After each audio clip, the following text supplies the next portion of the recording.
World ಅಲ್ಲಿ ನೋಡಿದ್ರೆ normal ಆಗಿ ವಯಸ್ಸಾದ ಜನಗಳಿಗೆ ಬರುತ್ತೆ ಅದು.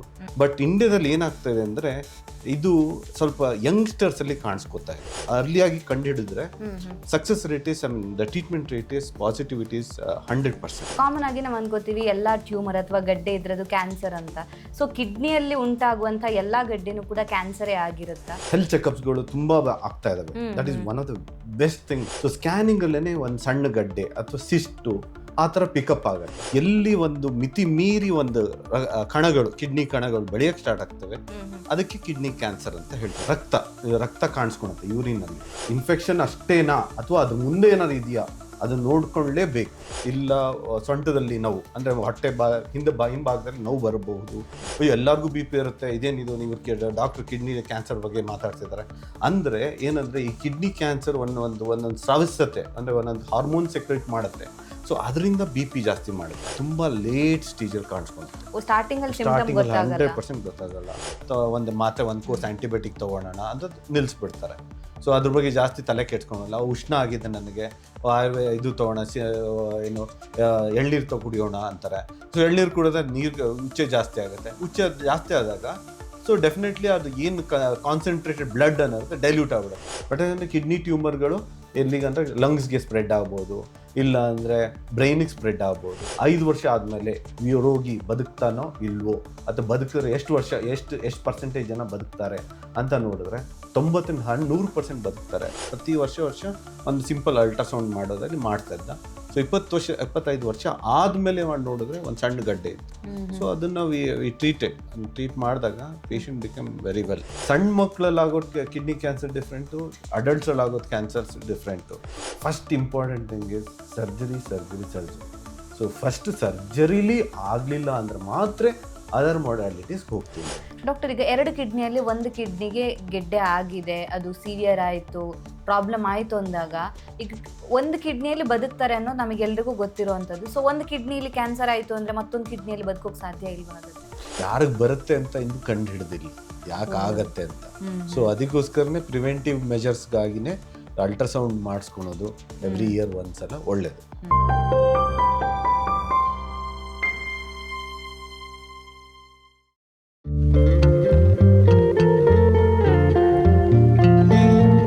ನಮಸ್ತೆ, ನೀವು ನೋಡ್ತಾ ಇದ್ದೀರಾ ವಿಜಯ ಕರ್ನಾಟಕ. ನಾನು ರಕ್ಷಾ ಕೋಟ್ಯಾನ್.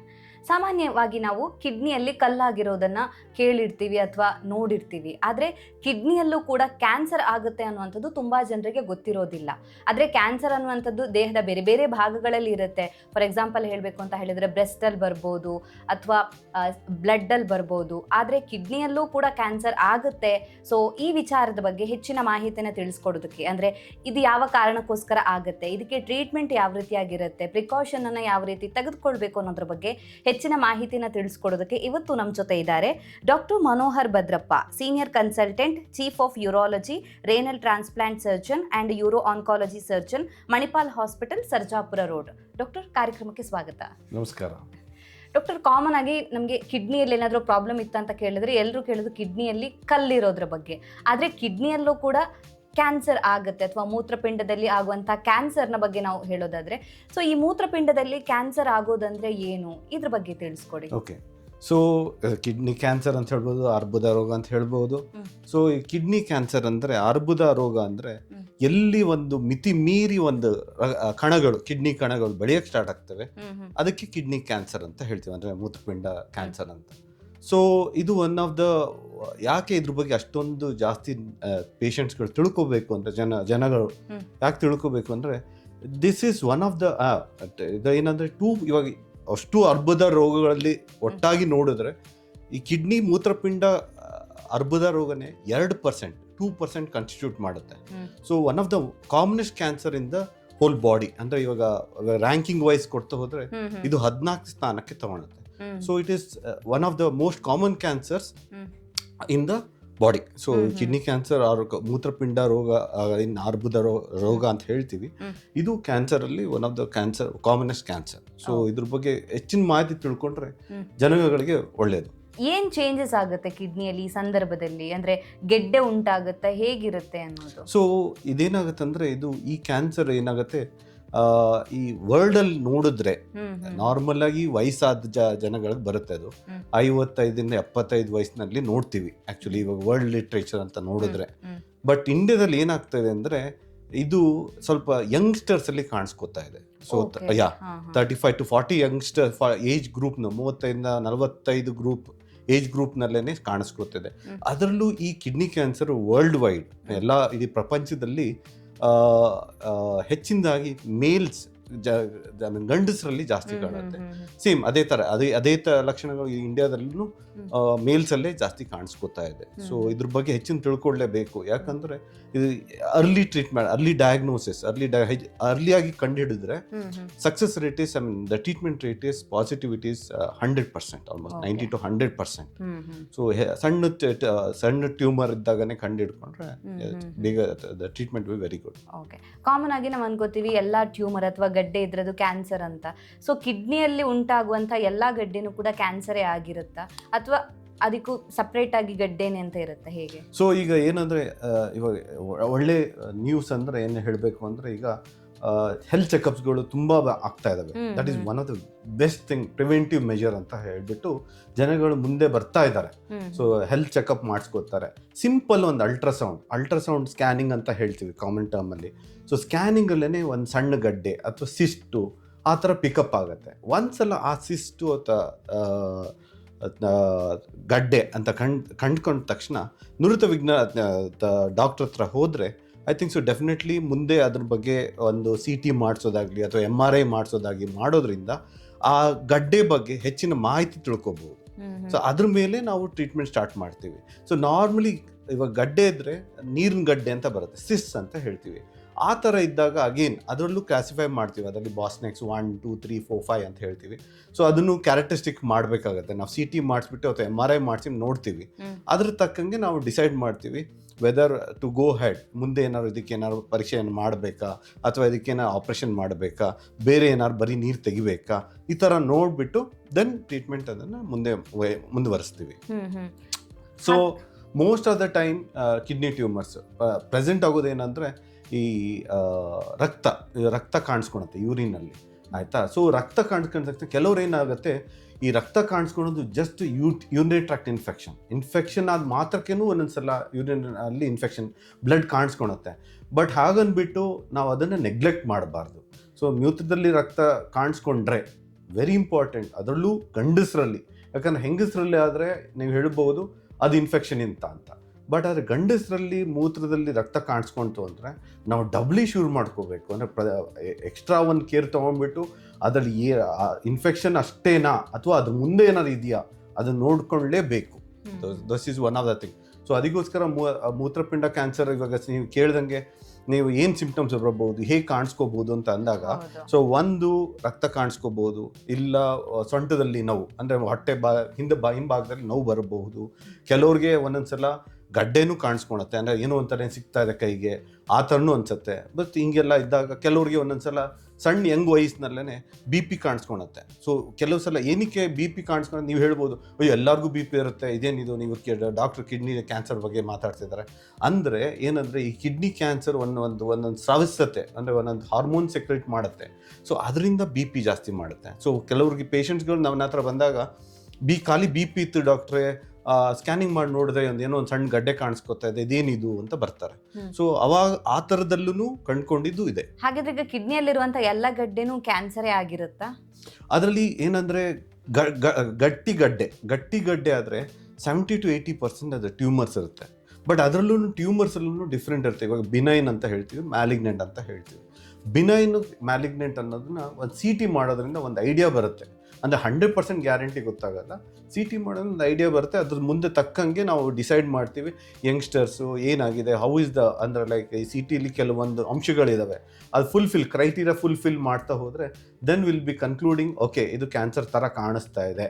ಸೊ ಅವಾಗ ಕ್ಯಾನ್ಸರ್, ಇವಾಗ ಏನು ಆಂಜಿಯೋಮಯೋಲೈಪೋಮಾ ಅಂತ ಹೇಳ್ತೀವಿ, that is A purely benign. ಅಂದರೆ ಅದು ಬಿನೈನ್ ಅಂದರೆ ಅದು ಕ್ಯಾನ್ಸರ್ ಅಲ್ಲ, ಅದು ದುರ್ಮಾಂಸ ಅಂತ ಹೇಳ್ತೀವಿ, ಬಟ್ ಅದು ಕ್ಯಾನ್ಸರ್ ಅಲ್ಲದೆ ಇರ್ಬೋದು. ಸೊ ಆ ಟೈಮಲ್ಲಿ ಒಂದು CT MRI ಅದರಲ್ಲಿ ಪಿಕಪ್ ಆಗುತ್ತೆ, ನೆಣ ಅಂಶ, ಫ್ಯಾಟ್ ಅಂಶಗಳು ಜಾಸ್ತಿ ಇರುತ್ತೆ, ಆಮೇಲೆ ಕಾಂಟ್ರಾಸ್ಟ್ ಅಂತ ಕೊಡ್ತೀವಿ, ಒಂದು ಔಷಧಿ ಕೊಡ್ತೀವಿ, ಅದರಲ್ಲಿ ಜಾಸ್ತಿ ಅದು ತೊಗೊಳಲ್ಲ.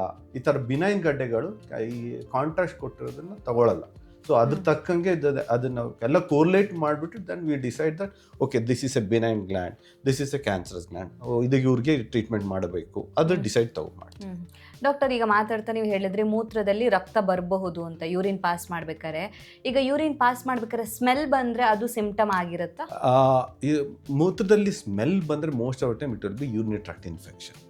ಸೊ ಅದಕ್ಕೋಸ್ಕರ you should be very careful. Difference ಗೊತ್ತಿರಬೇಕು ಜನರಿಗೆ ಅಂತ. ಮೂತ್ರದಲ್ಲಿ ರಕ್ತ ಬಂತು ಅಂದ್ರೆ you should be very careful. So ರಕ್ತ ಬಂತು ಅಂತ ಹೇಳಿದ್ರೆ ಅದು ಸಿಂಪ್ಟಮ್ ಆಗಿರಬಹುದು, ಕಿಡ್ನಿ ಕ್ಯಾನ್ಸರ್ ಇತ್ತು ಅಂತ. So one of the main symptom. ಬೇರೆ ಸಿಂಪ್ಟಮ್ಸ್ ಏನೆಲ್ಲ ಕಾಣಿಸ್ಕೊಳ್ಳುತ್ತೆ ಮೂತ್ರ ಬಿಟ್ಟು ಬಾಡಿಲಿ? ನೀವು ಹೇಳ್ದಂಗೆ ಪೇನ್ ಬರುತ್ತೆ, ಹೌದು, ಅದ್ ಬಿಟ್ಟು ಬೇರೆ? ಸೊ ಆಕ್ಚುಲಿ ಹೇಳ್ಬೇಕಂದ್ರೆ ಇದನ್ನ ಇಂಟರ್ನಿಸ್ ಟ್ಯೂಮರ್ ಅಂತ ಹೇಳ್ತೀವಿ.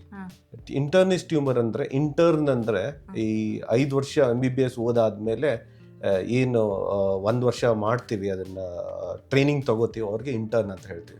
ಇದನ್ನ ಯಾಕೆ ಇಂಟರ್ನಿಸ್ ಟ್ಯೂಮರ್ ಅಂತ ಹೇಳ್ತೀವಿ ಅಂದ್ರೆ, ಈ ಮೂತ್ರಪಿಂಡದ ಏನು ಅರ್ಬುದ ರೋಗ ಇದೆ ತುಂಬಾ ಲೇಟ್ ಸ್ಟೇಜಲ್ಲಿ ಕಾಣಿಸ್ಕೊಳ್ಳುತ್ತೆ. ಸ್ಟಾರ್ಟಿಂಗ್ 100% ಗೊತ್ತಾಗಲ್ಲ.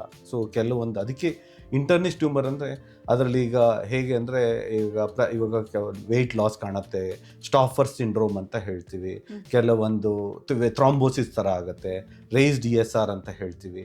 ಸೊ ಈ ಥರ ಎಲ್ಲ ಕಾಣುತ್ತೆ. ಸೊ ಅಂದರೆ ಒಬ್ಬ ಇಂಟರ್ನ್ಗೆ, ಒಬ್ಬ ರೋಗಿಲಿ ಅಯ್ಯೋ ಇಷ್ಟೆಲ್ಲ ಕಾಣಿಸ್ತಾ ಇದೆ, ಇದು 100% ಇದು ಟ್ಯೂಮರ್ ಅಂತ ಕಂಡುಹಿಡಿಬಹುದು.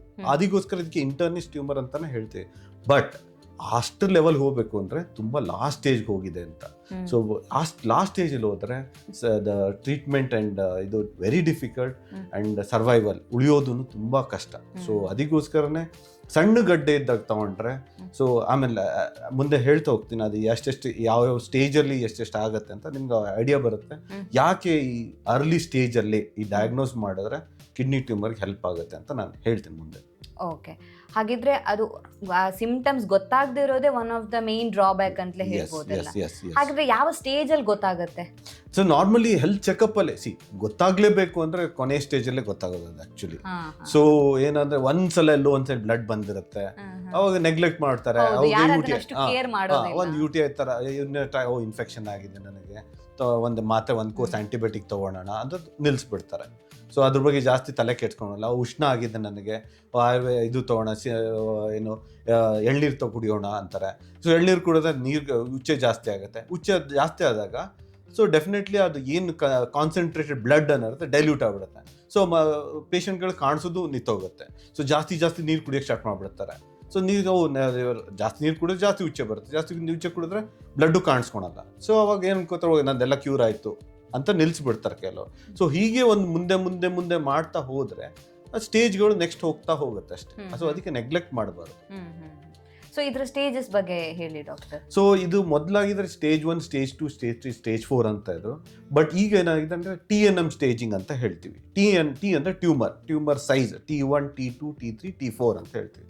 ಸೈಜ್ ಮೇಲೆ ಡಿಪೆಂಡ್. T1 ಟ್ಯೂಮರ್ ಅಂದರೆ 7 ಸೆಂಟಿಮೀಟರ್, 7 ಸೆಂಟಿಮೀಟರ್ಗಿಂತ ಕಡಿಮೆ ಇರೋದು. T2 ಅಂದರೆ 7 to 7ರಿಂದ 10 ಸೆಂಟಿಮೀಟರ್ ಅಂತ ಹೇಳ್ತೀವಿ. T3 ಅಂದರೆ ಅದು ಇವಾಗ ಅದಕ್ಕೆ ರಕ್ತನಾಳಗಳಿರುತ್ತೆ, ಕಿಡ್ನಿಗೆ ರಕ್ತನಾಳ ಇರುತ್ತೆ, ವೇಯ್ನ್ ಅಂತ ಹೇಳ್ತೀವಿ, ಆರ್ಟ್ರಿ ಅಂತ ಹೇಳ್ತೀವಿ. ಸೊ ಅದಕ್ಕೆ ಇನ್ಫಿಲ್ಟ್ರೇಟ್ ಆಗಿರ್ಬೋದು. ಇನ್ನೊಂದು ಮೂತ್ರ ನಾಳ ಏನು ಅಂತೀವಿ, ಕಿಡ್ನಿಯಿಂದ ಮೂತ್ರ ಚೀಲಕ್ಕೆ ಬರೋ ಟ್ಯೂಬ್, ಅದಕ್ಕೆ ಇನ್ಫಿಲ್ಟ್ರೇಟ್ ಆಗ್ಬೋದು. ಸೊ ಅವಾಗ T3 ಅಂತ. ನೆಕ್ಸ್ಟ್ ಸ್ಟೇಜ್ T4 ಇಸ್ ಹೊರಗಡೆ ಹೋಗೋದು. ಅಗೇನ್ N1 N2 ಅಂತ ಹೇಳ್ತೀವಿ. N0 N1 N2 ಏನಂದ್ರೆ N1 ಅಂದರೆ ನಿಂಫ್ ನೋಡ್ಸ್ ಅಂತ ಹೇಳ್ತೀವಿ, ಹದಗಡ್ಲೆ ಅಂತ ಹೇಳ್ತೀವಿ ಅದನ್ನು ಕನ್ನಡದಲ್ಲಿ. ಸೊ ಹದಗಡ್ಡೆಗಳು ಬೆಳ್ಕೊಳುತ್ತೆ. ಸೊ ಅದೇನಂದ್ರೆ ಹದಗಡ್ಲಿ ಏನೇ ಅಂದರೂ ಫಸ್ಟ್ ಎನಿ ಇನ್ಫೆಕ್ಷನ್ ಆಗಲಿ, ಅರ್ಬುದ ಆಗಲಿ, ಕೆಲವು ಸಲ ಅದು ತಿನ್ನಕ್ಕೆ ಟ್ರೈ ಮಾಡುತ್ತೆ. ಇವಾಗ ಇನ್ಫೆಕ್ಷನ್ ಆಗಲಿ ತಿನ್ನಕ್ಕೆ ಸ್ಟ್ರೈಟ್ ಮಾಡುತ್ತೆ, ಫೈಟ್ ಮಾಡುತ್ತೆ. ಸೊ ಅದೇ ಥರ ಈ ಕ್ಯಾನ್ಸರ್ ಸೆಲ್ಸ್ಗಳ, ಅರ್ಬುದ ಸೆಲ್ಸ್ಗಳ ಮುಂದೆನೂ ಫೈಟ್ ಮಾಡುತ್ತೆ. ಸೊ ಅದಾಗ ಅದು ದಪ್ಪ ಆಗೋದಾಗಲಿ. Metastasis, last is metastasis, M1 M2 M0 ಅಂತ ಹೇಳ್ತೀವಿ. ಬಟ್ ಅಂದರೆ ಕಿಡ್ನಿ ಟ್ಯೂಮರ್ಗಳು ಎಲ್ಲಿಗಂದ್ರೆ ಲಂಗ್ಸ್ಗೆ ಸ್ಪ್ರೆಡ್ ಆಗ್ಬೋದು, ಇಲ್ಲ ಅಂದರೆ ಬ್ರೈನಿಗೆ ಸ್ಪ್ರೆಡ್ ಆಗ್ಬೋದು. ಸೊ ಈ ಥರ ಸ್ಟೇಜಿಂಗ್ ಮಾಡ್ತಾ ಹೋಗ್ತೀವಿ. ಸೊ ಈ ಸ್ಟೇಜಿಂಗಲ್ಲಿ ಯಾಕೆ ಇಷ್ಟೆಲ್ಲ ಸ್ಟ್ರೆಸ್ ಮಾಡ್ತಾರೆ, ಸ್ಟೇಜಿಂಗ್ ಅಂದರೆ ಇವಾಗ ನೋಡಿದ್ರೆ ಇವಾಗ ಲಿಟ್ರೇಚರ್ಲಿ ಮತ್ತು ಹೇಗೆ ಟ್ರೀಟ್ಮೆಂಟ್ ಹೇಗಾಗುತ್ತೆ ಅಂತ ನೋಡಿದ್ರೆ, T1 ಸ್ಟೇಜಲ್ಲಿ ಪಿಕಪ್ ಮಾಡಿದ್ರೆ 90 to 100% ದ ಪೇಷಂಟ್ ಇವಾಗ ಕ್ಯಾನ್ಸರಲ್ಲಿ ಹೇಗೆ ಸಕ್ಸಸ್ ರೇಟು ಅಥವಾ ಏನು ಸರ್ವೈವಲ್ ಅಂತ ಹೇಳ್ತೀವಿ, ಅದು 5 years ಸರ್ವೈವಲ್ ಅಂತ ಹೇಳ್ತೀವಿ. 5 ವರ್ಷ ಆದಮೇಲೆ ರೋಗಿ ಬದುಕ್ತಾನೋ ಇಲ್ವೋ, ಅಥವಾ ಬದುಕಿದ್ರೆ ಎಷ್ಟು ಪರ್ಸೆಂಟೇಜ್ ಜನ ಬದುಕ್ತಾರೆ ಅಂತ ನೋಡಿದ್ರೆ 90-100% ಬದುಕ್ತಾರೆ. T1 ಸ್ಟೇಜಲ್ಲಿ ಪಿಕಪ್ ಆದರೆ. T2 ಸ್ಟೇಜಲ್ಲಿ ಪಿಕಪ್ ಮಾಡಿದ್ರೆ 60-80%, T3 ಸ್ಟೇಜಲ್ಲಿ ಪಿಕಪ್ ಮಾಡಿದ್ರೆ 40-50%, T4 ಸ್ಟೇಜ್ ಮಾಡಿದ್ರೆ 20% ಬದುಕ್ಬೋದು. 20 ಅದರಲ್ಲಿ 0 ಅಂತಾನೆ ಹೇಳ್ತಾರೆ ಎಷ್ಟೊಂದು ಸಲ. ಸೊ ಇದೆಲ್ಲ ನೋಡಿದ್ರೆ, ಪರ್ಸೆಂಟೇಜ್ಗಳು ನೋಡಿದ್ರೆ, ಡೆಫಿನೆಟ್ಲಿ T1 ಅಲ್ಲಿ ಪಿಕಪ್ ಮಾಡಿದ್ರೆ, ಟ್ರೀಟ್ಮೆಂಟ್ ಕೊಟ್ಟರೆ definitely success rate will be very good. ನಾನು ರೀಸೆಂಟಾಗಿ ಒಂದು ಪೇಷಂಟ್ ಮಾಡಿದೆ, 25 ವರ್ಷ ಆದಮೇಲೆ ಒಂದು ಟ್ಯೂಮರ್ ಬಂದಿದೆ, ರೆಕರೆಂಟಾಗಿ ಬಂದಿದೆ.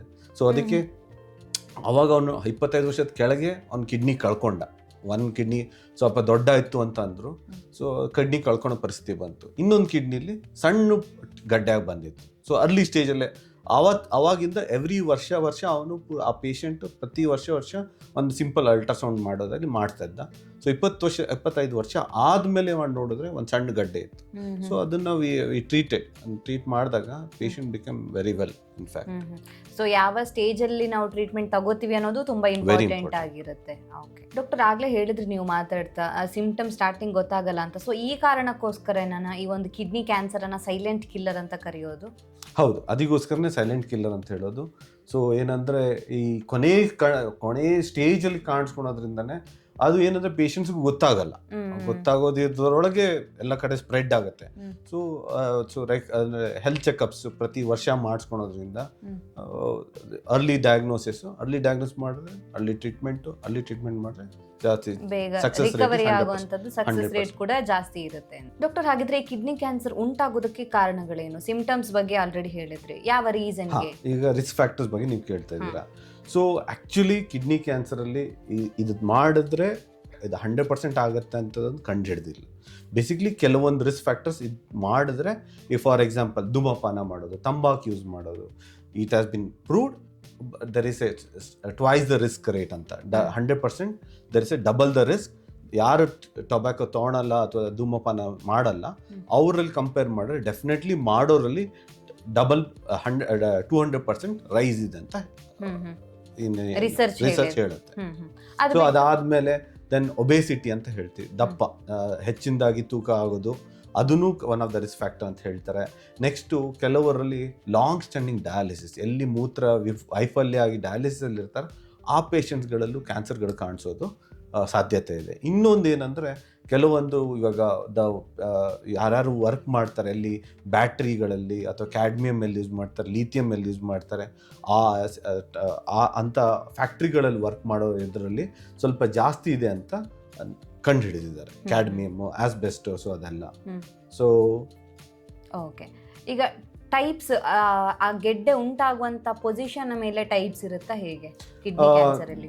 80% ಅದರಲ್ಲಿ ಕೆಲವೊಂದು, ಇವಾಗ ಫಾರ್ ಎಕ್ಸಾಂಪಲ್ ಸಣ್ಣ ಮಕ್ಕಳಲ್ಲಿ ಆಗೋದು ಕಿಡ್ನಿ ಕ್ಯಾನ್ಸರ್ ಡಿಫ್ರೆಂಟು, ಅಡಲ್ಟ್ಸಲ್ಲಿ ಆಗೋದು ಕ್ಯಾನ್ಸರ್ಸ್ ಡಿಫ್ರೆಂಟು. ಸಣ್ಣ ಮಕ್ಕಳಾದ್ರೆ ವಿಲ್ಮ್ಸ್ ಟ್ಯೂಮರ್ ಅಂತ ಹೇಳ್ತೀವಿ, ನ್ಯೂರೋಬ್ಲಾಸ್ಟೋಮಾ ಅಂತ ಹೇಳ್ತೀವಿ. ಬಟ್ ಅಡಲ್ಟ್ಸಲ್ಲಿ ಆಗಿದ್ರೆ ವೆರೈಟೀಸ್ ಹೇಳಬೇಕು ಅಂದರೆ ನಾನು ಅದರಲ್ಲಿ ಕ್ಲಿಯರ್ ಸೆಲ್ ಟ್ಯೂಮರ್ ಅಂತ ಹೇಳ್ತೀವಿ, ಪ್ಯಾಪ್ಯುಲರಿ ಟ್ಯೂಮರ್ ಅಂತ ಹೇಳ್ತೀವಿ, ದೆನ್ ಆಮೇಲೆ ಕ್ರೋಮೋಫೋಬ್ ಟ್ಯೂಮರ್ ಅಂತ ಹೇಳ್ತೀವಿ. ಸೊ ಈ ಥರ ಡಿಫ್ರೆಂಟ್ ಇದೆ. But most of the time 80% ಅಲ್ಲಿ ಕ್ಲಿಯರ್ ಸೆಲ್ ಕಾರ್ಸಿನೋಮಾ ಅಂತ ಹೇಳ್ತೀವಿ. Clear cell one of the varieties. So even sarcoma can happen in the kidney. So ಇದೆಲ್ಲ ನಾನು ಜಾಸ್ತಿ especially I am not talking about benign ಬಗ್ಗೆ ಮಾತಾಡ್ತಾ ಇಲ್ಲ. ಓನ್ಲಿ ಕ್ಯಾನ್ಸರ್ ಬಗ್ಗೆ ಹೇಳ್ಬೇಕಂದ್ರೆ clear cell carcinoma one of the commonest one ಅಂತ ಹೇಳ್ತೀವಿ. ಓಕೆ, ಇದರ ಡಯಾಗ್ನೋಸಿಸ್ ಯಾವ ರೀತಿಯಾಗಿ ಮಾಡ್ತೀರಿ? So starting again health checkup ಅಲ್ಲೇ ಅಲ್ಟ್ರಾಸೌಂಡಲ್ಲಿ ಪಿಕಪ್ ಆಗುತ್ತೆ. ಒಂದ್ಸಲ ಹೆಲ್ತ್ ಚೆಕಲ್ಲಿ ಅಲ್ಟ್ರಾಸೌಂಡ್ ಪಿಕಪ್ ಆದ ತಕ್ಷಣ ಒಂದು CT ಮಾಡಿಸ್ತೀವಿ. CT ಕಾಂಟ್ರಾಸ್ಟ್ CT ಅಂತ ಹೇಳ್ತೀವಿ. ಅಕಸ್ಮಾತು ಕಿಡ್ನಿ ಫಂಕ್ಷನ್ ಕಮ್ಮಿ ಇದ್ದಾಗಲಿ ಅಥವಾ ಕ್ರಿಯಾಟಿನಿನ್ ಸ್ವಲ್ಪ ಜಾಸ್ತಿ ಇದೆ ಅಂತ ಆದಾಗ MRI ಅನ್ನೋದೊಂದು ಮಾಡ್ತೀವಿ. ಸೊ ಇದೆರಡರಿಂದಾನೇ ಪಿಕಪ್ ಆಗುತ್ತೆ. ನಮ್ಗೆ ಆಲ್ಮೋಸ್ಟ್ 80-90% ಡಯಾಗ್ನೋಸ್ ಕನ್ಫರ್ಮ್ ಆಗಿರುತ್ತೆ, ಏನಾಗಿದೆ ಅನ್ನೋದು ಅಲ್ಲೇ ಗೊತ್ತಾಗ್ಬಿಡುತ್ತೆ. ಹೌದು.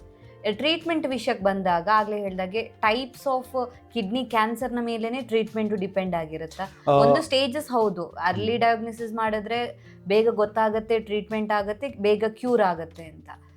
ಸೊ ಇದ್ರ ಬಗ್ಗೆ ಹೇಳೋದು. ಸೊ ಇದರಲ್ಲಿ ಒಂದು ನೆನ್ಪಿಡ್ಕೋಬೇಕು, kidney cancer, kidney, ureter, bladder, prostate, ಈ ಜೆನಿಟೋ ಯೂರಿನರಿ ಅಂತ ಹೇಳ್ತೀವಿ. Genito urinary first important thing is surgery. So first ಸರ್ಜರಿಲಿ ಆಗಲಿಲ್ಲ ಅಂದ್ರೆ ಮಾತ್ರ ಅದರ್ ಮೊಡಾಲಿಟೀಸ್ಗೆ ಹೋಗ್ತೀವಿ ನಾವು. So first is surgery. ಇವಾಗ ಹೇಳಬೇಕು ಅಂದರೆ ಇವಾಗ ಇವನ್ ಅಡ್ವಾನ್ಸ್ ಸ್ಟೇಜ್ ಹೋದಾಗೂ ಎಲ್ಲ ಕಡೆ ಸ್ಪ್ರೆಡ್ ಆದಾಗೂ ಸೈಟೋರಿಡಕ್ಟಿವ್ ಸರ್ಜರಿ ಅನ್ನೋದು ಮಾಡ್ತೀವಿ. ಯಾಕೆಂದರೆ ಕಿಡ್ನಿ ಅರ್ಬುದ ರೋಗದಲ್ಲಿ ಏನಾಗುತ್ತೆ ಅಂದರೆ ಕೆಲವೊಂದು ಅದು ಅರ್ಬುದ ಐ ಮೀನ್ ದ ಟ್ಯೂಮರ್ ಒಂದು ಕೆಲವೊಂದು ಹಾರ್ಮೋನ್ಸ್ ಥರದ್ದು ಅಂಥದ್ದು, ಹಾರ್ಮೋನ್ಸ್ ಅಲ್ಲ, ಅದು ಒಂದಿಷ್ಟು ಪದಾರ್ಥಗಳನ್ನ ಸ್ರವಿಸುತ್ತೆ. ಸೊ ಅದರಿಂದನೇ ಬೇರೆದೆಲ್ಲ ಬೆಳ್ಕೋತಾ ಇರುತ್ತೆ. ಸೊ ಇವಾಗ ಮೇಯ್ನ್ ಮದರ್ನೇ ತೆಗೆದ್ರೆ ಸೊ ಆ ಸಣ್ಣ ಸಣ್ಣವೆಲ್ಲ ಕಂಟ್ರೋಲ್ಗೆ ಸಿಗುತ್ತೆ ಅಂತ ಈ ಸೈಟೋರೆಡಕ್ಟಿವ್ ಸರ್ಜರಿ ಅನ್ನೋದು ಮಾಡ್ತೀವಿ. Once the stage in T4 ಸ್ಟೇಜ್ಗೆ ಹೋದ್ರೂ ಎಷ್ಟಾಗುತ್ತೆ ಅಷ್ಟು ಟ್ಯೂಮರ್ ತೆಗೆಯೋದಕ್ಕೆ ಟ್ರೈ ಮಾಡ್ತೀವಿ. So it improves the quality of life and ಬೇರೆ ಮೊಡಾಲಿಟೀಸ್ ಯೂಸ್ ಮಾಡೋದಕ್ಕೂ ಹೆಲ್ಪ್ ಆಗುತ್ತೆ. ಸೊ ಅದರಿಂದ surgery is the most important thing. For example ಈಗ ಏನಂದ್ರೆ ಕೇಳ್ಬೋದು ಯಾವ್ದಾದ್ರು ಟೈಪ್ ಸರ್ಜರೀಸ್ ಇದೆ ಅಂತ ಹೇಳ್ಬೋದು. ಅದರಲ್ಲಿ ಇವಾಗ ಲ್ಯಾಪ್ರೋಸ್ಕೋಪಿಕ್ ಇದೆ. ಮೊದಲೆಲ್ಲ ಓಪನ್ ಅಂತ ಬರ್ತಾ ಇತ್ತು. ಈಗ ಲ್ಯಾಪ್ರೋಸ್ಕೋಪಿಕ್ ಬಂದಾಗ, ರೋಬೋಟಿಕ್ ಬಂದಾಗ patient recovery will be very fast. Advance technology ಅಂದ್ರೆ laparoscopy is the next first. ಇದು ನೆಕ್ಸ್ಟ್ ರೋಬೋಟಿಕ್ ಅಂದ್ರೆ ಏನೂ ಇಲ್ಲ, ಈಗ ಲ್ಯಾಪ್ರೋಸ್ಕೋಪಿನೇ ರೋಬೋಟ್ ಮಷಿನ್ ಮುಖಾಂತರದಿಂದ ಮಾಡ್ತೀವಿ. ಸೊ ಇದು ಮಾಡೋದ್ರಿಂದ patient recovery B very fast. Almost ಇವಾಗ ನಾವು ಮಾಡಿದ್ರೆ ಒಂದು 3-4 ದಿವಸದಲ್ಲೆಲ್ಲ ಪೇಷಂಟ್ ಹೋಗ್ಬಿಡ್ತಾರೆ ಮನೆ. ಮೊದಲೆಲ್ಲ ಗೌರ್ಮೆಂಟ್ ಹಾಸ್ಪಿಟಲ್ ಮಾಡಬೇಕಾದ್ರೆ ನಾವು 1 ವಾರ 10 ದಿವಸ ಎಲ್ಲ ಪೇಷಂಟ್ ಹಾಸ್ಪಿಟಲ್ ಇರ್ತಾ ಇದ್ರು. ಈಗೆಲ್ಲ ನಾವು 3-4 ದಿವಸಕ್ಕೆಲ್ಲ ಮನೆ ಕಳಿಸ್ಕೊಟ್ಬಿಡ್ತೀವಿ. ಸೊ ಹಾಗಾಗಿ ರಿಕವರಿ ರೇಟ್ ಕೂಡ ಚೆನ್ನಾಗಿರುತ್ತೆ ಅಂತ ಹೇಳ್ಬಿಟ್ಟು. ಆಪರೇಷನ್ ಆದ್ಮೇಲೆ ಅವ್ರು ಎಷ್ಟು ಕೇರ್ಫುಲ್ ಆಗಿರ್ಬೇಕಾಗುತ್ತೆ? ಸೊ ಈಗ ಏನಂದ್ರೆ ಅದರಲ್ಲಿ ನೀವು ಕೇಳ್ದಂಗೆ ಅದರಲ್ಲಿ ಪಾರ್ಷಿಯಲ್ ನೆಫ್ರೆಕ್ಟಮಿ ಅಂತ ಹೇಳ್ತೀವಿ. ವಾಟ್ ಈಸ್ ಪಾರ್ಷಿಯಲ್ ನೆಫ್ರೆಕ್ಟಮಿ ಅಂದರೆ ನೆಫ್ರಾನ್ ಸ್ಪೇರಿಂಗ್ ಸರ್ಜರಿ ಅಂತ ಹೇಳ್ತೀವಿ. ಸೊ ಪಾರ್ಷಿಯಲ್ ನೆಫ್ರೆಕ್ಟಮಿಲಿ ಏನು ಮಾಡ್ತೀವಿ ಅಂದರೆ, ಈಗ ಟ್ಯೂಮರ್ ಏನಿರುತ್ತೆ, ಈಗ ಫಾರ್ ಎಕ್ಸಾಂಪಲ್ 3 ಸೆಂಟಿಮೀಟರ್ ಟ್ಯೂಮರ್ ಇರುತ್ತೆ, 4 ಸೆಂಟಿಮೀಟರ್ ಟ್ಯೂಮರ್ ಇರುತ್ತೆ, ಅದಿಷ್ಟೇ ಜೊತೆಗೆ 1 mm or 2 mm of normal kidney, ಏನು ನಾರ್ಮಲ್ ಅಂತ ಕಿಡ್ನಿ ಇರುತ್ತೆ ಅದಿಷ್ಟೇ ತೆಗಿತೀವಿ. ಸೊ ಮಿಕ್ಕಿದ ಕಿಡ್ನಿ ಹಾಗೆ ಬಿಟ್ಬಿಡ್ತೇವೆ. ಸೊ ಈ ಥರ ನಾವು ತೆಗೆದು ಕಳಿಸಿದಾಗ ಅವ್ರನ್ನ ಫಾಲೋಅಪಲ್ಲಿ ಇಡೋದು ಸ್ವಲ್ಪ ಇಂಪಾರ್ಟೆಂಟ್ ಆಗುತ್ತೆ. ಸೊ ಅದನ್ನು ಫಾಲೋಅಪ್ ಏನಂದ್ರೆ ಏನಕ್ಕೆ ಇಡ್ತೀವಿ ಅಂದರೆ, so there are chances the tumour can happen in where ಅಂದ್ರೆ ಎಲ್ಲಿ ನಾವು ಬರೀ ಟ್ಯೂಮರ್ ತೆಗ್ದಿರ್ತೀವಿ ಅಲ್ಲಿ ಬೆಳೆಯೋ ಸಾಧ್ಯತೆ ಅಂದ್ರೆ ಅದೇ ಜಾಗದಲ್ಲಿ ಬೆಳಿಬೇಕು ಅಂತೇನಿಲ್ಲ, ಆ ಕಿಡ್ನಿಲಿ ಎಲ್ಲಿ ಬೇಕಾದ್ರೂ ಬೆಳಿಬಹುದು. ಸೊ ಇದನ್ನ ಫಾಲೋ ಅಪ್ ಮಾಡ್ತಾ ಹೋಗ್ತೀವಿ. ಏನಂದ್ರೆ ಪ್ರತಿ ವರ್ಷ ನಾವು 3 ತಿಂಗಳಿಗೆ ಒಂದ್ಸಲ ಒಂದು ಅಲ್ಟ್ರಾಸೌಂಡ್ ಮಾಡ್ತೀವಿ, ವರ್ಷಕ್ಕೆ ಒಂದ್ಸಲ ಒಂದು ಪೆಟ್ ಸ್ಕ್ಯಾನ್ ಮಾಡ್ತೀವಿ. ಸೊ ಇದನ್ನ ಫಾಲೋ ಅಪ್ ಒಂದು 5 years ಫಾಲೋ ಅಪ್ ಅಂತ ಮಾಡ್ತೀವಿ. ಪ್ರತಿ ಯಾವುದೇ ಕ್ಯಾನ್ಸರ್ಲು 5 ವರ್ಷ ಫಾಲೋ ಅಪ್ ಮಾಡ್ತೀವಿ. ಅದೇ ತರ ಇದರಲ್ಲೂ ಒಂದು ಫಸ್ಟ್ ಇಯರ್ ಸ್ವಲ್ಪ ಅಗ್ರೆಸಿವ್ ಆಗಿ ಮಾಡ್ತೀವಿ, 3 ತಿಂಗಳಿಗೆ ನೋಡ್ತೀವಿ. ಸೆಕೆಂಡ್ ಇಯರ್ 6 ತಿಂಗಳಿಗೆ ಒಂದ್ಸಲ ನೋಡ್ತೀವಿ. 3ನೇ ವರ್ಷದಿಂದ 1 ವರ್ಷಕ್ಕೆ ಒಂದ್ಸಲ ನೋಡ್ತೀವಿ. ಡಾಕ್ಟರ್, ಈಗ 2 ಕಿಡ್ನಿಯಲ್ಲಿ 1 ಕಿಡ್ನಿಗೆ ಗೆಡ್ಡೆ ಆಗಿದೆ, ಅದು ಸಿವಿಯರ್ ಆಯಿತು, ಪ್ರಾಬ್ಲಮ್ ಆಯಿತು ಅಂದಾಗ ಈಗ 1 ಕಿಡ್ನಿಯಲ್ಲಿ ಬದುಕ್ತಾರೆ ಅನ್ನೋದು ನಮಗೆಲ್ರಿಗೂ ಗೊತ್ತಿರೋವಂಥದ್ದು. ಸೊ 1 ಕಿಡ್ನಿಯಲ್ಲಿ ಕ್ಯಾನ್ಸರ್ ಆಯಿತು ಅಂದರೆ ಮತ್ತೊಂದು ಕಿಡ್ನಿಯಲ್ಲಿ ಬದುಕೋಕೆ ಸಾಧ್ಯ ಇಲ್ವಾ ಹಾಗಾದ್ರೆ? ಸೊ ಏನಕ್ಕೆ ನಾವು ಇದ್ರ ಬಗ್ಗೆ ಹೆಚ್ಚಿನಾಗಿ ನಾವು ಪಾರ್ಷಿಯಲ್ ನೆಫ್ರೆಕ್ಟಮಿ ಬಗ್ಗೆ ಕಾನ್ಸಂಟ್ರೇಟ್ ಮಾಡ್ತೀವಿ ಅಂದರೆ, ಕೆಲವು ಸಲ ನಾವು ಪೇಷಂಟ್ ಈ ಥರ ಟ್ಯೂಮರ್ ಇದೆ ಅಂತ ನೋಡೋದ್ರೊಳಗೇನೆ ಅವ್ರ ಪೇಷಂಟ್ಗಳಿಗೆ ಕೆಲವು ಸಲ ಡಯಾಬಿಟಿಸ್ ಇರುತ್ತೆ, BP ಕಾಯಿಲೆ ಇರುತ್ತೆ. ಸೊ ಡಯಾಬಿಟಿಸು BP ಕಾಯಿಲೆ ಇದ್ರೆ ಚಾನ್ಸಸ್ ಆಫ್ ಕಿಡ್ನಿ ಇಂಜುರಿ ಅಂದರೆ ಮುಂದೆ ಕಿಡ್ನಿ ವೈಫಲ್ಯ ಆಗೋದು ಚಾನ್ಸಸ್ ಜಾಸ್ತಿ ಇರುತ್ತೆ. ಸೊ ಇಂಥವ್ರಲ್ಲಿ 1 ಕಿಡ್ನಿ ತೆಗೆದು ಬಿಟ್ರೆ ಪೂರ್ತಿಯಾಗಿ, ಸೊ ಅವಾಗ ಒಂದೇ ಕಿಡ್ನಿಲಿ ವೈಫಲ್ಯತನ ಆಗೋದು ಅಂದರೆ ಡಯಾಲಿಸ್ಗೆ ಹೋಗೋದ್ರೆ ಕಿಡ್ನಿ ಫೇಲ್ಯೂರ್ ಆಗೋ ಚಾನ್ಸಸ್ಸು ಬೇಗ ಆಗುತ್ತೆ. ಸೊ ಈಗ ಕಿಡ್ನಿ ಎಷ್ಟಾಗುತ್ತೆ ಅಷ್ಟು ತೆಗೆದುಬಿಟ್ಟು ಪಾರ್ಷಿಯಲ್ ನೆಫ್ರೆಕ್ಟಮಿ ಥರ ಮಾಡಿ ಕಿಡ್ನಿ ಉಳಿಸಿದ್ರೆ ಸೊ ಮಿಕ್ಕಿದ ಕಿಡ್ನಿ ಕೆಲಸ ಮಾಡ್ತಾ ಇರುತ್ತೆ. ಸೊ ಈ ಕಿಡ್ನಿ ಫೇಲ್ಯೂರ್ ಆಗೋ ಸ್ಟೇಜು ಸ್ವಲ್ಪ ವರ್ಷ ಮುಂದೆ ಹೋಗುತ್ತೆ. ಅದನ್ನ ಮುಂದೆ ತಳ್ಳೋದಕ್ಕೋಸ್ಕರನೇ ಇದರ ಪಾರ್ಷಿಯಲ್ ನೆಫ್ರೆಕ್ಟಮಿ ಅಂತ ಕಾನ್ಸೆಪ್ಟ್ ಬಂದಿರೋದು. ಓಕೆ, ಹಾಗಾದ್ರೆ ಈಗ 1 ಕಿಡ್ನಿಯಲ್ಲಿ ಗೆಡ್ಡೆ ಇದೆ, ಕ್ಯಾನ್ಸರ್ ಇದೆ ಅಂದಾಗ ಅದು ಇನ್ನೊಂದು ಕಿಡ್ನಿಗೂ ಟ್ರಾನ್ಸ್ಫರ್ ಆಗುತ್ತೆ ಅಂದ್ರೆ ಸ್ಪ್ರೆಡ್ ಆಗುತ್ತಾ? ಇಲ್ಲ, ಆ ಥರ ಇಲ್ಲ. ಕಿಡ್ನಿಯಿಂದ ಕಿಡ್ನಿಗೆ ಸ್ಪ್ರೆಡ್ ಆಗಲ್ಲ ಅದು. ಸೊ 1 ಕಿಡ್ನಿಲಿ ಬಂದಿದ್ರೆ ಬೇರೆ ಕಡೆ ಸ್ಪ್ರೆಡ್ ಆಗುತ್ತೆ ಅಂದ್ರೆ ಲಂಗ್ಸ್ಗೆ ಸ್ಪ್ರೆಡ್ ಆಗ್ಬೋದು, ಬ್ರೈನ್ಗೆ ಸ್ಪ್ರೆಡ್ ಆಗ್ಬೋದು. ಬಟ್ ಆ ಬೇರೆ ಕಿಡ್ನಿಗೆ ಸ್ಪ್ರೆಡ್ ಆಗೋದು ವೆರಿ ಅನ್ಲೈಕ್ಲಿ. ಬಟ್ ಇವಾಗ ಕೆಲವೊಂದು ಫೆಮಿಲಿಯರ್ ಸಿಂಡ್ರೋಮ್ಸ್ ಅಂತ ಇರುತ್ತೆ, ಟ್ಯೂಬರ್ ಸ್ಕ್ಲೆರೋಸಿಸ್ ಅಥವಾ ಬೇರೆ ಫೆಮಿಲಿಯರ್ ಸಿಂಡ್ರೋಮ್, ಡ್ಯೂಟ್ ಸಿಂಡ್ರೋಮ್ ಅಂತ ಇರುತ್ತೆ. ಸೊ ಅಂಥವ್ರಲ್ಲಿ 2 ಕಿಡ್ನಿಲಿ ಕಾಣಿಸ್ಕೋಬಹುದು ಟ್ಯೂಮರ್ಸ್. ಸೊ ಅದು ಡಿಫ್ರೆಂಟ್, ಅದು ಫೆಮಿಲಿಯಲ್ ಅಂತ ಹೇಳ್ತೀವಿ. ಓಕೆ ಓಕೆ ಡಾಕ್ಟರ್, ಹಾಗಿದ್ರೆ ಕಿಡ್ನಿ ಫೇಲ್ಯೂರ್ ಹಾಗೇನೆ ಕಿಡ್ನಿ ಕ್ಯಾನ್ಸರ್ಗೆ ಡಿಫ್ರೆನ್ಸ್ ಯಾವ ರೀತಿಯಾಗಿರುತ್ತೆ? ಕಿಡ್ನಿ ಫೇಲ್ಯೂರ್ ಅನ್ನೋದು ವೈಫಲ್ಯತನ, ಅಂದ್ರೆ ಕಿಡ್ನಿ ಕಣಗಳು ಕೆಲಸ ಮಾಡೋದು ನಿಲ್ಲಿಸ್ಬಿಟ್ಟಿದೆ, ಅದಕ್ಕೆ ಕಿಡ್ನಿ ವೈಫಲ್ಯ ಅಂತೀವಿ ಹೊರತ kidney failure, CKD chronic kidney disease ಅಂತ ಹೇಳ್ತೀವಿ. ಕಿಡ್ನಿ ಕ್ಯಾನ್ಸರ್ ಅನ್ನೋದು ಬರೀ ಅರ್ಬುದ ರೋಗ, ಕೆಲವೊಂದು ಸೆಲ್ಲು ಮಲ್ಟಿಪ್ಲೈ ಕಂಟ್ರೋಲ್ ಇಲ್ಲದೆ ಬೆಳೀತಾ ಇದೆ, ಅವಾಗ ಕಿಡ್ನಿ ಕ್ಯಾನ್ಸರ್ ಅಂತ ಹೇಳ್ತೀವಿ. ಅಟ್ ಎ ಟೈಮ್ 2 ಕಿಡ್ನಿಲೂ ಆ ಥರ ಗೆಡ್ಡೆಗಳು ಬರೋ ಚಾನ್ಸಸ್ ಇರುತ್ತಾ? ಅದೇ ನಾನು ಹೇಳ್ದಲ್ಲ, ಫೆಮಿಲಿಯರ್ ಅಂತಂದಾಗ ಎಟ್ ಎ ಟೈಮ್ ಕಾಣಿಸ್ಕೊಳತ್ತೆ, ಅಟ್ ಎ ಟೈಮ್ ತೆಗಿಬೇಕಾಗತ್ತೆ ಅಂತ ಪರಿಸ್ಥಿತಿ ಬಂತು ಅಂದ್ರೆ. ಫಸ್ಟ್ ಆಪ್ಷನ್ ಅಲ್ಲಿ ನೀವು ಹೇಳ್ದಂಗೆ ಸರ್ಜರಿ ಮಾಡ್ತೀರಾ. ಒಂದ್ ವೇಳೆ ಸಿವಿಯರ್ ಇದೆ, ಅದು ಅಡ್ವಾನ್ಸ್ ಸ್ಟೇಜ್ ಅಲ್ಲಿ ಇದೆ ಅಂದಾಗ ಥೆರಪಿ ಆ ಥರ ಏನಾದರೂ ಇರುತ್ತಾ? ಸೊ ಈಗ ಕೆಲವೊಂದ್ಸಲ ಅಡ್ವಾನ್ಸ್ ಸ್ಟೇಜ್ ಆದಾಗ ನಾವು ಏನ್ ಮಾಡ್ತೀವಿ ಅಂದ್ರೆ ಮೇನ್ ಏನ್ ಗಡ್ಡೆ ತೆಗೆದುಬಿಟ್ಟು ನಾವು ಮೆಡಿಕಲ್ ಆಂಕೋಲಿಸ್ಟ್ ಕಳಿಸ್ತೀವಿ ನಾರ್ಮಲಿ. ಸೊ ಅವ್ರು ಏನ್ ಮಾಡ್ತಾರೆ ಅಂದ್ರೆ, ಈಗ ಈ ಕಿಡ್ನಿ ಬೆಳಿಬೇಕು, ಈ ಟ್ಯೂಮರ್ ಬೆಳಿಬೇಕಂದ್ರೆ ಒಂದು ರಕ್ತನಾಳಗಳು ಬೇಕು ಅದಕ್ಕೆ. ಸೊ ಆ ರಕ್ತನಾಳ ಬೇಕು ಅಂದ್ರೆ ಅದೊಂದು growth factors, vascular endothelial growth factors ಅಂತ ಹೇಳ್ತೀವಿ, ಅದು ಬೇಕಾಗತ್ತೆ ಆ ಅಂಶ. ಸೊ ಇವಾಗ ಔಷಧಿಗಳು ಎಂಥವು ಇದಾವೆ ಅಂದ್ರೆ, ಸೊ ಈ ರಕ್ತನಾಳ ಬೆಳೀದೇ ಇರೋಂಗೆ ಅದು ಸ್ಟಾಪ್ ಮಾಡೋಂಗೆ ಅಂತ ಒಂದು ಔಷಧಿಗಳಿದಾವೆ. So these are called as immunotherapy, tyrosine kinase inhibitors ಅನ್ನೋದೆಲ್ಲ ಇದಾವೆ. ಸೊ ವಿತ್ ದಿಸ್ ನಾವು ಏನು ಸ್ಪ್ರೆಡ್ ಆಗಿದೆ ಹೋದಾದ್ರೂ ಅದನ್ನು ಶ್ರಿಂಕ್ ಮಾಡೋ ಚಾನ್ಸಸ್ಸು ಇದೆ. ಸೊ ಅದಕ್ಕೋಸ್ಕರ ಈಗ ಈವನ್ ಸ್ಟೇಜ್ 4 ಅಲ್ಲೂ ಯು ಕ್ಯಾನ್ ಥಿಂಕ್ ಇವಾಗ treatment is there and it will be effective. So that's why it's called as immunology. ಅಂದರೆ ಏನು ನಾವು ಇಮ್ಯುನೊಥೆರಪಿ ಅಂತ ಹೇಳ್ತೀವಲ್ಲ. So targeted therapies, immunotherapies, vascular endothelial targeted therapies, immunotherapies are there. So ನೋಡಿದ್ರೆ ಇದರಲ್ಲಿ chemotherapy ಇರುತ್ತಾ? ಇದು actually kidney tumours are all chemo resistant. ಅಂದ್ರೆ ಜಾಸ್ತಿ ಕೀಮೋಥೆರಪಿ ಅಷ್ಟು ವರ್ಕ್ ಆಗಲ್ಲ. ಸೊ ಅದಕ್ಕೋಸ್ಕರ ಇಮ್ಯುನೊಥೆರಪಿ ಬಂದಿರೋದು. ಇಮ್ಯುನೊಥೆರಪಿ ಜಾಸ್ತಿ ವರ್ಕ್ ಆಗುತ್ತೆ. ಇದರಿಂದ ಸೈಡ್ ಎಫೆಕ್ಟ್ಸ್ ಆಗುತ್ತೆ ಡಾಕ್ಟರ್? ಈಗ ಥೆರಪಿ ಕೊಡೋದ್ರಿಂದ, ಈಗ ಕೀಮೋಥೆರಪಿ ಕೊಟ್ಟಾಗ ಕೂದಲು ಉದುರುತ್ತೆ ಅನ್ನೋದು ಗೊತ್ತಿರುತ್ತೆ. ಸೊ ಈ ಇಮ್ಯುನೊಥೆರಪಿ ಟಾರ್ಗೆಟೆಡ್ ಥೆರಪಿ ಅದಕ್ಕೆ ಬಂದಿರೋದು. ಟಾರ್ಗೆಟೆಡ್ ಥೆರಪಿ ಇರೋದ್ರಿಂದ ಆದಷ್ಟು ಕಮ್ಮಿ ರಿಯಾಕ್ಷನ್ಸ್ ಇರುತ್ತೆ. ಅಂದ್ರೆ ಎಲ್ಲಿ ಪಾರ್ಟಿಕಲ್ಸ್ ಇರುತ್ತೆ, ಎಲ್ಲಿ ಗೆಡ್ಡೆ ಇರುತ್ತೆ, ಅದಷ್ಟೇ ಪಾರ್ಟ್ ಅನ್ನು ಟಾರ್ಗೆಟ್ ಮಾಡುತ್ತೆ ಅಂತ. ಅದಕ್ಕೆ ಟಾರ್ಗೆಟೆಡ್ ಥೆರಪೀಸ್ ಅಂತ ಹೇಳ್ತೀವಿ. ಸೊ ಸೈಡ್ ಎಫೆಕ್ಟ್ಸ್ ಏನು ಅಂತ ಕಮ್ಮಿ ಇರುತ್ತೆ. ಡೆಫಿನೆಟ್ಲಿ ಎಲ್ಲಾ ಕಡೆ ಎಫೆಕ್ಟ್ ಆಗುತ್ತೆ. ಸೊ ಅಷ್ಟು ಇದು ಕೀಮೋಥೆರಪಿ ಅಷ್ಟು ಎಫೆಕ್ಟ್ ಇರಲ್ಲ. ಈಗ ಒಂದ್ ಪರ್ಸನ್ಗೆ ಗೆಡ್ಡೆ ಬಂದ್ರೆ ಮತ್ತೆ ಅದೇ ಪರ್ಸನ್ಗೆ ಬರುವಂತ ಚಾನ್ಸಸ್ ಇರುತ್ತೆ. ಆದ್ರೆ ಎಷ್ಟು ವರ್ಷಗಳ ಕಾಲ ಅವರು ಕೇರ್ಫುಲ್ ಆಗಿರ್ಬೇಕಾಗುತ್ತೆ? ಯೂಶಲಿ ಕ್ಯಾನ್ಸರ್ ಅಲ್ಲಿ ನೀವು 5 years ಅಥವಾ 10 years ಎಷ್ಟು ಟೈಮ್ ತನಕ? ಸೊ ಅಂದ್ರೆ ಇವಾಗ ಏನು ಸೈಂಟಿಫಿಕ್ ಎವಿಡೆನ್ಸ್ ಇದೆ ಅಂತ ನೋಡಿದ್ರೆ, ಪಾರ್ಷಿಯಲ್ ಎಫೆಕ್ಟಮಿಲಿ ಕೆಲವ್ರು ಹೇಳ್ತಾರೆ 0 to 17% ಅಂತ ಹೇಳ್ತಾರೆ. ಸೊ ಫಾಲೋ ಅಪ್ ಅಲ್ಲಿ ಬರಬಹುದು, ಕಾಣಿಸ್ಕೋಬಹುದು ಅಂತ. ಸೊ ನಾವು ಏನ್ ಮಾಡ್ತೀವಿ ಅಂದ್ರೆ, ಒಂದು ಏನು ನಾರ್ಮ್ಸ್, ಇಂಟರ್ನ್ಯಾಷನಲ್ ನಾರ್ಮ್ಸ್ ಏನಿದೆ ಅಂತ ಹೇಳ್ತೀವಿ, 5 ವರ್ಷ ತನಕ ನೋಡ್ತೀವಿ.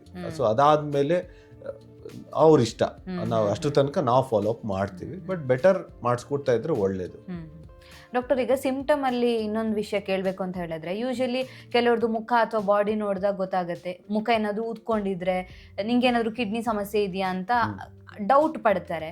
ಸೊ ಅದೇನಾಗುತ್ತೆ ಅಂದ್ರೆ ಕಿಡ್ನಿಯಲ್ಲಿ ಪ್ರಾಬ್ಲಮ್ ಇದ್ದಾಗ ಬರುತ್ತೆ ಅಂತ ಅನ್ಕೋತೀವಿ ಯೂಶಲಿ. ಆದ್ರೆ ಕಿಡ್ನಿಯಲ್ಲಿ ಕ್ಯಾನ್ಸರ್ ಇದ್ದಾಗ ಆ ತರ ಊದ್ಕೊಳ್ಳೋ ಅಂತದ್ದು ಬಾಡಿ ಏನಾದ್ರು ಆಗುತ್ತೆ? ಅಂತದೇನು ಕಾಣಿಸ್ಕೊಳಲ್ಲ. ಅದೇ ಮೊದಲು ಅದಕ್ಕೆ ಸೈಲೆಂಟ್ ಕಿಲ್ಲರ್ ಅಂತ ಹೇಳಿದ್ರು. ಏನು ಗೊತ್ತಾಗಲ್ಲ. ರಕ್ತ ಮೂತ್ರದಲ್ಲಿ ಬಂತು ಅಂದ್ರೆ ಡಬಲ್ ಚೆಕ್ ಮಾಡಿಸ್ಕೊಳ್ಳಿ. ಅದು ಒಂದು ಮೇಜರ್ ಆಗಿ ಗೊತ್ತಾಗುವಂಥದ್ದು ಅಂತ. ಸೊ ರಿಕವರಿ ಟೈಮಲ್ಲಿ ಎಷ್ಟು ಕೇರ್ಫುಲ್ ಆಗಿರ್ಬೇಕಾಗತ್ತೆ ಅವರು? ಇವಾಗ ಲ್ಯಾಪ್ರೋಸ್ಕೋಪಿ, ರೋಬೋಟಿಕ್ ಎಲ್ಲ ಬಂದಿರೋದ್ರಿಂದ so recovery will be very fast. ಏನು ಅಂತದೇನು ತೊಂದರೆ ಅಲ್ಲ. ಇವಾಗ ಅದು ಬೇರೆ ಪಾರ್ಷಿಯಲ್ ಎಫೆಕ್ಟಮಿ ಅಂತ ಹೇಳ್ತೀವಿ. ಸೊ ಕಿಡ್ನಿ ವೈಫಲ್ಯ ಆಗೋದು ತುಂಬಾ ಕಮ್ಮಿ ಅಂತ. ಅರ್ಧ ಏನಂದ್ರೆ ಚೂರ್ ತೆಗಿತೀವಿ, ಕೆಳಗನ್ ಪೋಲ್ ತೆಗಿತೀವಿ, ಅಪ್ಪರ್ ಪೋಲ್ ತೆಗಿತೀವಿ, ಅಥವಾ ಮಿಡಲ್ ಪೋಲಲ್ಲಿ ಒಂದು ಕ್ಯಾನ್ಸರ್ ಅಷ್ಟೇ ತೆಗಿತೀವಿ. ಸೊ ಈ ತರ ಇರೋದ್ರಿಂದ ವೈಫಲ್ಯ ಆಗೋದು ಕಮ್ಮಿ ಇರುತ್ತೆ. ಯಾಕಂದ್ರೆ ಸೇಮ್ ಅರ್ಧ ಗಂಟೆ ಅಥವಾ ಒಂದು 30-35 ಮಿನಿಟ್ಸ್ನಲ್ಲಿ ನಾವು ಸರ್ಜರಿ ಮುಗಿಸ್ಬಿಡ್ತೀವಿ. ಸೊ ಕಿಡ್ನಿಗೆ ಅಫೆಕ್ಟ್ ಆಗೋದು ತುಂಬ ಕಮ್ಮಿ. ಸೊ ಆದ್ರಿಂದ ಕಿಡ್ನಿಯ ದ ಮೊಮೆಂಟ್ ನಾವೇನು ಆರ್ಟ್ರಿ ಆ್ಯಂಡ್ ವೇನ್ ಬ್ಲಾಕ್ ಮಾಡಿರ್ತೀವಿ ಸರ್ಜರಿ ಮಾಡ್ಬೇಕಾದ್ರೆ, ಅರ್ಧ ಗಂಟೆ ಒಳಗಲ್ಲೇ ನಾವು ಅದನ್ನು ಬಿಡಿಸೋದ್ರಿಂದ ಸೊ ಕಿಡ್ನಿ ಸ್ಟಾರ್ಟ್ಸ್ ಫಂಕ್ಷನಿಂಗ್, ಮೊದಲಿನ ಥರನೇ ಕೆಲಸ ಮಾಡೋಕ್ಕೆ ಸ್ಟಾರ್ಟ್ ಮಾಡಿಬಿಡುತ್ತೆ ಇಮಿಡಿಯೇಟ್ಲಿ. ಓಕೆ. ಸೊ ಹಾಗಾಗಿ ಅದು ಒಂದು ರೀತಿ ಪ್ಲಸ್ ಪಾಯಿಂಟ್ ಅಂತಲೇ ಹೇಳ್ಬೋದು. ಹೌದು ಡಾಕ್ಟರ್. ಈಗ ಕಿಡ್ನಿ ಕ್ಯಾನ್ಸರ್ ಬಂದ ಮೇಲೆ ಅಥವಾ ಟ್ರೀಟ್ಮೆಂಟ್ ಆಯಿತು ಅಂದಮೇಲೆ ಅವರ ಲೈಫ್ ಸ್ಟೈಲ್ ಯಾವ ರೀತಿ ಚೇಂಜ್ ಮಾಡಬೇಕು? ಡಯಟ್ರಿ ಪ್ಲಾನಲ್ಲಿ ಏನಾದರೂ ಚೇಂಜ್ ಮಾಡಬೇಕಾ? ಎಕ್ಸಸೈಸ್, ಇದ್ರ ಬಗ್ಗೆ ತಿಳಿಸ್ಕೊಡಿ. ಸೊ ನಾನು ಮೊದಲು ಹೇಳ್ದಂಗೆ ಪಾಸಿಟಿವ್ ಫ್ಯಾಕ್ಟರ್ಸ್ ಅಂತ ಹೇಳ್ತೀವಿ. ಏನು ಕಿಡ್ನಿ ಕ್ಯಾನ್ಸರ್ ಕಾರಣಗಳೇನು ನೋಡಿದಾಗ, ಸ್ಮೋಕಿಂಗ್, ಧೂಮಪಾನ ಮಾಡೋದು ಅಥವಾ ತಂಬಾಕು ಸೇವನೆ ಮಾಡೋದನ್ನು 100% ನಿಲ್ಲಿಸಲೇಬೇಕು. Kidney cancer one of the ಕಿಡ್ನಿದಾಗಲಿ ಅಥವಾ ಮೂತ್ರ ಚೀಲದಾಗಲಿ ಕ್ಯಾನ್ಸರು ದರ್ ಈಸ್ 100% ಅಸೋಸಿಯೇಷನ್ ಅಂತ ಹೇಳ್ತೀವಿ. ಸೊ ಅದನ್ನು ಮಾಡಲೇಬೇಕಾಗತ್ತೆ, ಧೂಮಪಾನ ನಿಲ್ಲಿಸಲೇಬೇಕಾಗತ್ತೆ. ಆಮೇಲೆ obesity also one of the thing ಅಂತಾರೆ. BMI ಓವರ್ ವೆಯ್ಟ್ ಇರೋದು 35 ಆ ಥರ ಮೇಲೆ ಆದರೆ ಹೋದಾದರೆ ಡೆಫಿನೆಟ್ಲಿ ಸಣ್ಣ ಆದಷ್ಟು ತೂಕ ಕಮ್ಮಿ ಮಾಡಿಕೊಂಡಷ್ಟು ಒಳ್ಳೆಯದಾಗುತ್ತೆ. ಎಕ್ಸಸೈಸ್ ಮಾಡ್ಬೇಕಾಗುತ್ತೆ. 100%. ಬರ್ದೇ ಇರೋ ರೀತಿಯಲ್ಲಿ ಹೇಗೆ ತಡೆಗಟ್ಟೋದಕ್ಕೆ ಸಾಧ್ಯ ಆಗುತ್ತೆ? ಸೊ ಇದು ಸ್ವಲ್ಪ ಕಷ್ಟದ ಕ್ವಶನ್, ಯಾಕಂದ್ರೆ ಯಾರಿಗೆ ಬರುತ್ತೆ ಅಂತ ಇನ್ನೂ ಕಂಡು ಹಿಡಿದಿಲ್ಲ, ಯಾಕೆ ಆಗತ್ತೆ ಅಂತ. ಸೊ ಅದಕ್ಕೋಸ್ಕರನೇ ಪ್ರಿವೆಂಟಿವ್ ಮೆಜರ್ಸ್ಗಾಗಿನೇ ಅಲ್ಟ್ರಾಸೌಂಡ್ ಮಾಡಿಸ್ಕೊಳೋದು ಎವ್ರಿ ಇಯರ್ ಒಂದ್ಸಲ ಒಳ್ಳೇದು. ಅಂದ್ರೆ ನೀವು ಹೇಳ್ದಂಗೆ ಆಗ್ಲೇ ಪುರುಷರಲ್ಲಿ ಬರುತ್ತೆ, ಯಾಕಂದ್ರೆ ಮೇಜರ್ ರೀಸನ್ ಸ್ಮೋಕಿಂಗ್ ಆಗಿರ್ಬೋದಾ? ಇರ್ಬೋದು. ಈಗಿನ ಕಾಲದಲ್ಲಿ ಹೆಣ್ಮಕ್ಳು ಸ್ಮೋಕಿಂಗ್ ಸ್ಟಾರ್ಟ್ ಮಾಡಿದ್ದಾರೆ. ಮೇ ಬಿ ಮುಂದೆ ಬರ್ತಾ ಅವ್ರದ್ರಲ್ಲೂ ಜಾಸ್ತಿ ಕಾಣಿಸ್ಕೋಬಹುದು. ಆದ್ರೆ ಹೆಚ್ಚಾಗಿ ಕಂಪೇರ್ ಮಾಡಿ ನೋಡಿದ್ರೆ ಪುರುಷರಲ್ಲಿ ಡಬಲ್ ದ ರಿಸ್ಕ್ ಇದು. ಓಕೆ, ಈಗ ಬೇರೆ ಸಿಂಪ್ಟಮ್ ತರ ಅಥವಾ ಬೇರೆ ಕ್ಯಾನ್ಸರ್ ತರ ಇದು ಕೂಡ ರೇರ್ ಆಗಿ ಇದೆಯಾ ಅಥವಾ ಕಾಮನ್ ಆಗಿ ಇವಾಗ ಕಾಣಿಸ್ಕೊಳ್ತಾ ಇದೆ? ನೀವು ಆಗ್ಲೇ ಮಾತಾಡ್ತಾ ಹೇಳಿದ್ರಿ ಇದು ಏನೋ 14th ಅಲ್ಲೇನೋ ಇದೆ, 14th ರ್ಯಾಂಕಿಂಗ್ ಇದೆ ಆಕ್ಚುಲಿ ಹೇಳಬೇಕು ಅಂದ್ರೆ. ಸೊ ಇದು one of the common cancer ಅಂತ ಅಂದ್ರೆ ರೇರ್ ಆಗಿ ಅಷ್ಟೊಂದು ಇಲ್ಲದೆ ಇದ್ರು ಈಗ ಕಂಪೇರಿಟಿವ್ಲಿ ಪ್ರಾಸ್ಟೇಟ್ ಗಿಂತ ಇದು ಕಮ್ಮಿ ಅಂತ ಹೇಳ್ಬೋದು. ಬಟ್ ಇದು ಕಾಣಿಸ್ಕೋತಾ ಇದೆ. 14th ಅಂದ್ರೆ ತುಂಬಾ ದೂರ ಇದೆ. ಇವನ್ ನನಗೂ ಕೂಡ ಕಿಡ್ನಿಯಲ್ಲಿ ಸ್ಟೋನ್ ಆಗುತ್ತೆ ಅಂತ ಗೊತ್ತಿತ್ತು, ಬಟ್ ಕಿಡ್ನಿಯಲ್ಲೂ ಕ್ಯಾನ್ಸರ್ ಆಗುತ್ತೆ ಅನ್ನೋದು ಹೆಚ್ಚಿನ ಜನರಿಗೆ ಮೇ ಬಿ ನಂತರನೇ ಗೊತ್ತಿರ್ಲಿಕ್ಕಿಲ್ವೇನೋ. ಸೊ ಅದಕ್ಕೋಸ್ಕರ ಡೆಫಿನೆಟ್ಲಿ ಕಲ್ಲುಗಳು ಆಗೋದಂತೂ ಆಗತ್ತೆ, ಅದು ನೀರು ಕಮ್ಮಿ ಕುಡಿದ್ರೆ. ಬಟ್ ಡೆಫಿನೆಟ್ಲಿ ಕಿಡ್ನಿಲಿ ಏನಾದ್ರು ಕ್ಯಾನ್ಸರ್ ಬಂತು ಅಂದ್ರೆ I think so you should be aware. ಕೊನೆಯದಾಗಿ ಏನು ಹೇಳಕ್ಕೆ ಇಷ್ಟಪಡ್ತೀರಾ ಸರ್? ಹೆಲ್ತಿ ಲೈಫ್ ಸ್ಟೈಲ್, ಧೂಮ್ರಪಾನ ಏನಾದ್ರು ತಂಬಾಕು ಸೇವನೆ ಧೂಮ್ರಪಾನ ಮಾಡ್ತಿದ್ರೆ ದಯವಿಟ್ಟು ನಿಲ್ಲಿಸಿ. ಆಮೇಲೆ ಹೆಲ್ತ್ ಚೆಕಪ್, ತೂಕನ ಕಮ್ಮಿ ಮಾಡ್ಕೊಳ್ಳಿ, ಹೆಲ್ತಿ ಲೈಫ್ ಸ್ಟೈಲ್ಸ್ ಫಾಲೋ ಮಾಡಿ. ಆಮೇಲೆ ದೆನ್ ಏನಾದರೂ ರಕ್ತದಲ್ಲಿ ಮೂತ್ರದಲ್ಲಿ ರಕ್ತ ಕಾಣಿಸ್ಕೊಂಡ್ರೆ ದಯವಿಟ್ಟು ನುರಿತ ವೈದ್ಯನ ಹತ್ರ ಹೋಗಿ ಅಥವಾ ಯೂರಾಲಜಿಸ್ಟ್ ಹತ್ರ ಹೋಗಿ ತೋರಿಸ್ಕೊಂಡು ಅದನ್ನು ಫಸ್ಟ್ ಕನ್ಫರ್ಮ್ ಮಾಡಿಕೊಂಡು ಕ್ಯಾನ್ಸರ್ ಇಲ್ಲ ಅಂತ ಕನ್ಫರ್ಮ್ ಮಾಡಿಕೊಂಡು ನೆಮ್ಮದಿಯಾಗಿ ಬದುಕ್ಬೋದು. Thank you so much doctor. ನಮ್ಮ ಇವತ್ತಿನ ಕಾರ್ಯಕ್ರಮದಲ್ಲಿ ಕಿಡ್ನಿ ಕ್ಯಾನ್ಸರ್ ಯಾವ ಕಾರಣಕ್ಕೋಸ್ಕರ ಬರುತ್ತೆ ಅಥವಾ ಯಾರಿಗೆ ರಿಸ್ಕ್ ಜಾಸ್ತಿ ಇರುತ್ತೆ, ಟ್ರೀಟ್ಮೆಂಟ್ ಆಪ್ಷನ್ಸ್ ಯಾವೆಲ್ಲ ಇರುತ್ತೆ ಅನ್ನೋದ್ರ ಬಗ್ಗೆ ಹೆಚ್ಚಿನ ಮಾಹಿತಿಯನ್ನು ತಿಳಿಸ್ಕೊಟ್ಟಿದ್ದೀರಾ. Thank you so much. Thank you. ನಮಸ್ಕಾರ.